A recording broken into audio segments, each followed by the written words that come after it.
Like, what were like the first steps that you actually took to starting sites when it was maybe mypizza.com? Yeah, I would say before even starting, the first thing that I did was try and learn a lot more about the industry. And so I had a lot of personal experiences with small business owners, pizza shop owners who wanted me to help them with websites and online ordering and online marketing. Back then it was like, Google keywords and all that good stuff. And, I think they were coming to me because of my background in IT, because of the prior company. It certainly helped a bunch of family members in that journey. But before I kind of went all in and decided to launch a company, I wanted to learn about, really three things. One is, how big is this industry? I think TAM, total addressable market, is critical. I know there's an opportunity always to expand the TAM, but the initial TAM has to be worth it. So what I learned for pizza was that, at the time it was about $35 billion of revenue was passing through, again, back then, I think it was like 60,000 pizza shops in the US. And that's revenue passing through these pizzerias. Today, it's 78,000 locations who manage collectively about $47 billion a year in revenue. So this is not, including frozen pizza or Costco pizza. These are like pizza shops. Second thing I learned is, how much of that is like Domino's and Pizza Hut?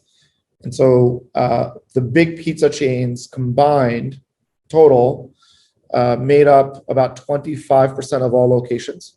So 75% were predominantly small businesses, independents for the most part, really fragmented in both geographies and brands. And then the third part was,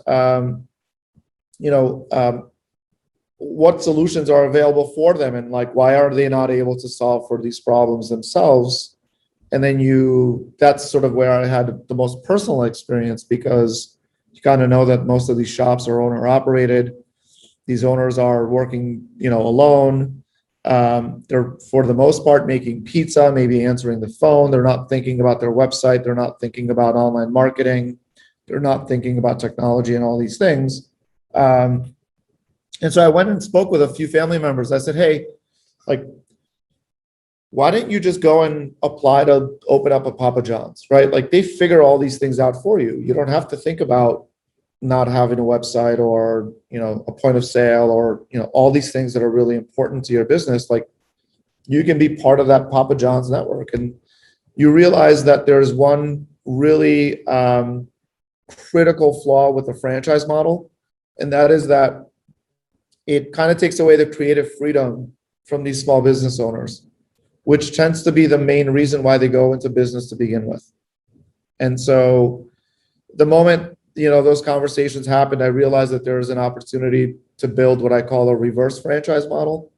And that is, I don't know if that's a good term, but that's in essence to provide franchise-like benefits to all of the unfranchised and champion their authenticity, their creative freedom. So in essence, how do you make them all kind of operate like a Domino's, model? But, each one has its own brand. Mike's Pizza Shop, Ilir's Pizza Shop. Maybe you're selling Detroit style pizza, and I've got, New York thin crust, and so that was the lesson. And then the first thing I did was try and get. Back then, apps weren't really that important. It was like 2009. So I tried to get pizza.com as a brand. I couldn't do that, so I got mypizza.com. And then, that was sort of, that was day one, which was, okay, we're going to build this challenger brand called My Pizza, which collectively will represent 75% of the market and compete with, Domino's or Papa John's.